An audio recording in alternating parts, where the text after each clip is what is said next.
Ethical fallacy. The ethical fallacy is the idea that ethical considerations help to solve the problem of free will. More specifically, it is the assumption by some philosophers, from the scholastics to Robert Cain, that free decisions must be restricted to moral decisions. Freedom of thought, of choice, and freedom of action are necessary conditions for moral responsibility, but they are not sufficient conditions for moral behavior.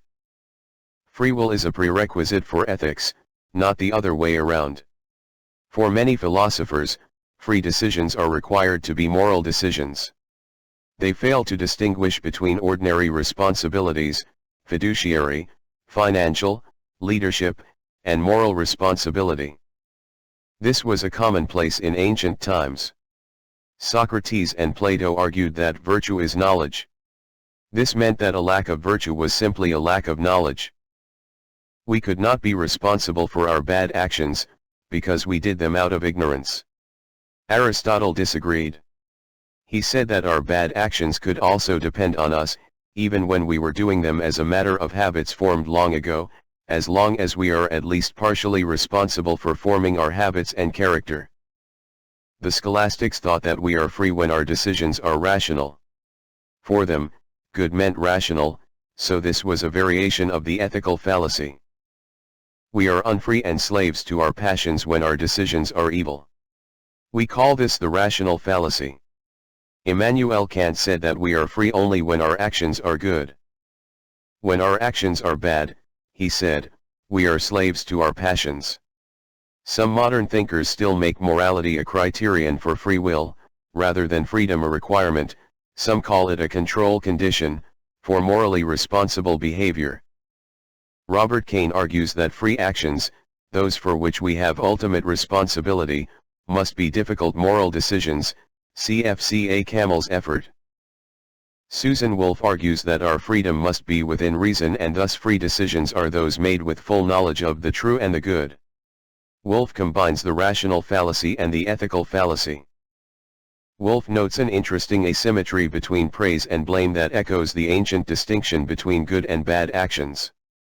We are quick to give and receive praise for our good actions, even when they result from luck. We tend, however, to look for mitigating circumstances for our bad actions, passing on the blame to bad luck, for example. As early as 1890, the English philosopher Shadsworth Hodgson pointed out the confusion that freedom requires morality.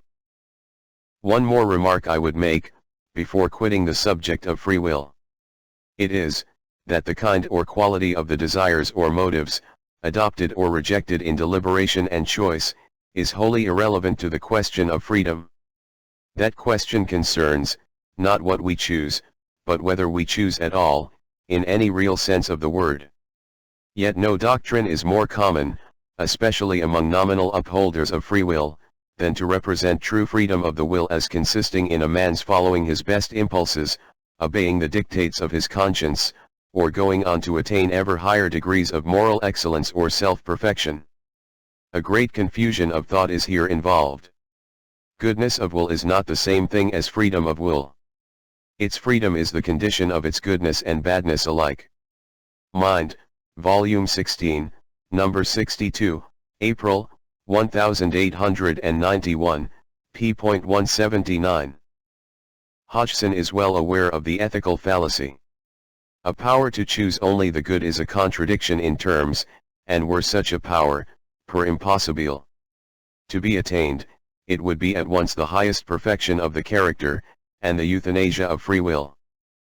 The will would then no longer choose at all, it would have done with choosing, and the brain mechanism would thenceforward work spontaneously and habitually, no longer volition ally.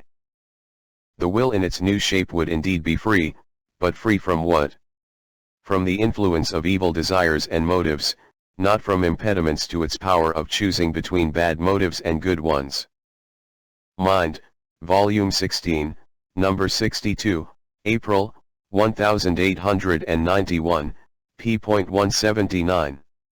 There is of course an undeniable historical connection between free will, determinism, indeterminism, and moral responsibility. From the beginning of physical determinism, c. 5th century BCE, One of its proponents, Democritus, recognized that it was a threat to moral responsibility. And moral responsibility was very important to him. Nevertheless, the view of atoms and avoid working by natural laws was such a gain over the traditional view of arbitrary fate and capricious gods determining our actions, that Democritus simply insisted that determinism provided humans more control for moral responsibility. The first indeterminist was Aristotle. In his Physics and Metaphysics he said there were accidents caused by chance, tau kaeta. 2. In his Physics, he clearly reckoned chance among the causes. Aristotle might have added chance as a fifth cause, an uncaused or self-caused cause, one that happens when two causal chains come together by accident, sigma upsilon mu beta epsilon kappa. He noted that the early physicists found no place for chance among the causes. Aristotle's goal in the Nicomachean Ethics and Eudemian Ethics was to establish moral responsibility. He probably assumed that the human mind is somehow exempt from the materialist laws of nature, so that our actions depend on us, phi mu nu. In this respect, we can call Aristotle the first agent-causal free will libertarian. One generation after Aristotle, Epicurus, c. 4th century BCE, proposed a physical explanation for free choice as a better basis for moral responsibility. His solution was a random swerve of the atoms to break the causal chain of determinism, giving us more control than was possible in Democritus' strict determinism. Epicurus wanted a purely materialist solution, one we call today event-causal libertarianism. He proposed that his random swerve could happen at any time and place. As long as there were some uncaused events in the past, there would no longer be a chain of causes back before our births. Epicurus did not want a swerve to happen at the moment of decision. That would make our actions random. But he could not explain when and where randomness could occur in his idea of free will to explain moral responsibility. Although Epicurus' physical model for chance is ingenious and anticipated 20th century quantum mechanics, it provides little of deep significance for free will and moral responsibility that is not already implicit in Aristotle. The first compatibilist, the Stoic Chrysippus, c. 3rd century BCE, strongly objected to Epicurus' suggestion of randomness, arguing that it would only undermine moral responsibility. He assumed that chance was the direct cause of action. He was also aware of the charge that physical determinism had been equated with a necessitarianism that denied any human freedom. He sought a solution to both these objections to free will and moral responsibility. For teachers to hide this material, click on the normal link. For scholars to hide this material, click on the teacher or normal link. Some examples. From Joshua Green and Daniel Cohen. Phil Transaction RSOC London. B. 2004. 359, p.1777.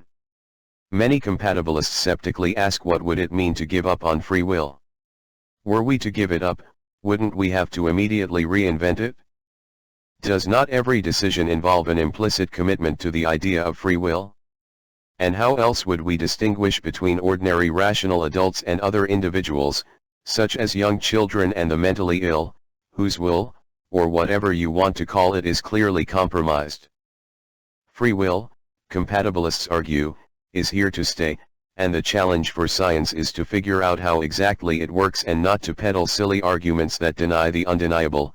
Dennett 2003.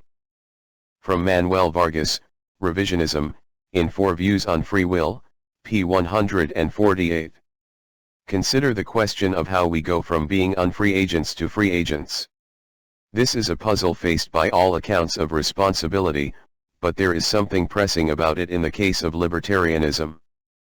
As children we either had the indeterministic structures favored by your favorite version of libertarianism or we lacked them. If we lacked them as children, we might wonder how we came to get those structures. We might also wonder what the evidence is for thinking that we do develop said structures. From Thomas Pink, Free Will, A Very Short Introduction, Oxford, 2004, p. 22. Note that Pink, Popper, others. Think animal behavior is similar to human willed behavior.